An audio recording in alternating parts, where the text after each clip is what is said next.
Absolutely. I don't think anybody could ever predict what was going to happen 2 and a bit years ago. Looking where we are now, it's been an absolute game changer for our industry. Tell us about the international program at your school.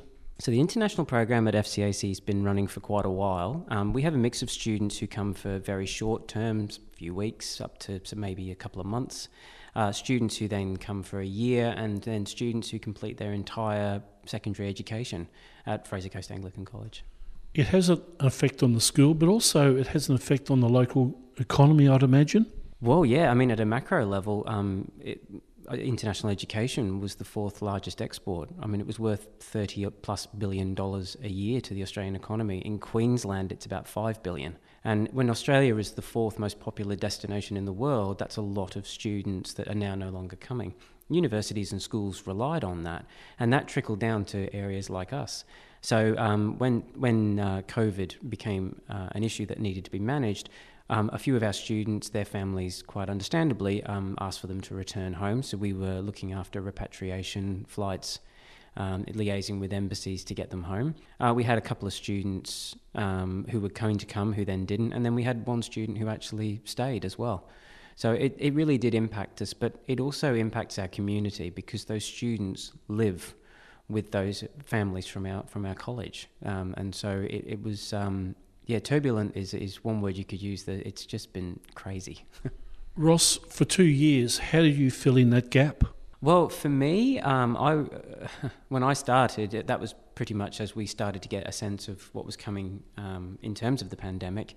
Look, we redirected our energies. The staff in the international office were still looking after the students that were here and those who were going home. But beyond that, we're also a multi-skilled department, and we've been focusing on marketing, which has been wonderful. But we're also very pleased to have our international students back. And international students, give us an overview, places they're coming from. Right. Well, we have 2 students who started this week. Both of them are from France. We have another couple of students starting in term 3, so that's only about a month or so away. One from Dubai, one from Germany, one from Switzerland. Prior to that, I would have to say that we've recruited very strongly out of Southeast Asia. We've had quite a few students from Hong Kong, and we also used to get a lot of groups, and these groups were here for short periods, but they would be a large group, 30 or 40 students, and they had come from anywhere from mainland China through to Hong Kong. We've also had groups from South America. It was a very diverse market there. It must be an incredibly complex issue, and the logistics, getting people not only leaving their family, they're leaving their country, they're coming here. What do you have to physically do to make everything come together?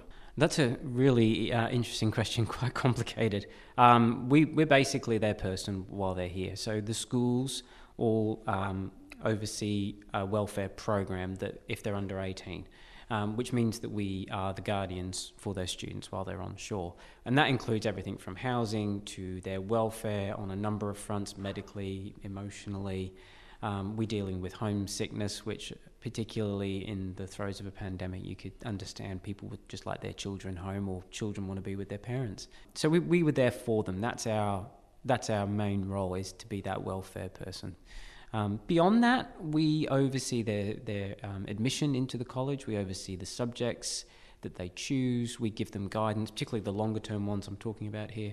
We really guide them in terms of where they want to go at universities. We have conversations around their career aspirations.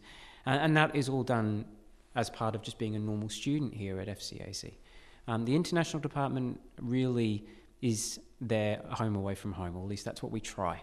And we really want them to feel that they've got a space here on campus where they can come and they can talk and they can have a bit of time out, catch up with their family if they're feeling a little bit disconnected, things like that. Success of the program, and also the follow-up. I mean, somebody comes to Australia, they're at your school.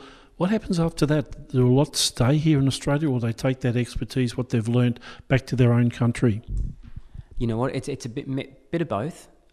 We have a student who came here in grade 7, I believe, graduated grade 12, was the school captain. He's now at university in Brisbane at UQ. So we have people like that. We also have people who come and go home, and they take their time in Australia back with them as a cherished memory.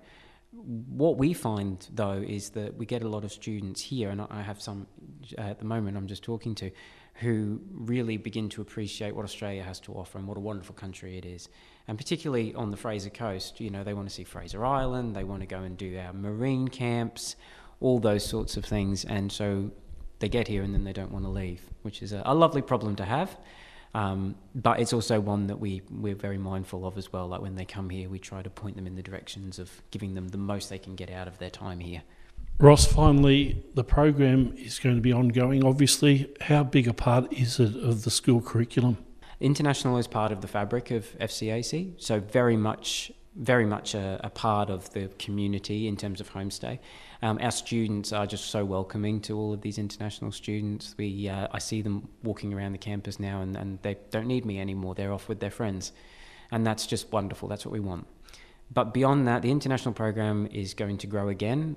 I've worked in international for nearly 20 years. I've seen, prior to this, I saw bird flu, I saw swine flu, you know, and the enrolments ebbed and flowed a little bit. This obviously by far the biggest unknown that we've had to manage, but I think the good news is we're coming to the end of that, and I think we're starting to see enrolments picking up again. Interesting comment you just made then. We tend to think of the overseas international students for their benefit, but also the people here learning to assimilate and get to know people and grow up. Yeah, absolutely. I think travel broadens the mind. I mean, we think of young adults as in they've finished university and they might go and explore Europe and things like that. But for our students at these ages, it's a very transformative experience. And the two students who are here right now, they're in grade 11. So we're talking 15, 16 years of age. To travel over the other side of the world from France is at least a good 24 hours worth of travel to arrive in a different time zone in a country where now the language, you're immersed in a completely different language. You're battling jet lag, all those sorts of things. You really start to begin to appreciate just how much international gives in terms of the change and what that change does. It really helps them grow up. And I think travel does that anyway, but I think also doing your schooling, now that you're not surrounded by a comfortable language, you know, I think that takes a lot of courage, but I also think it builds wonderful character.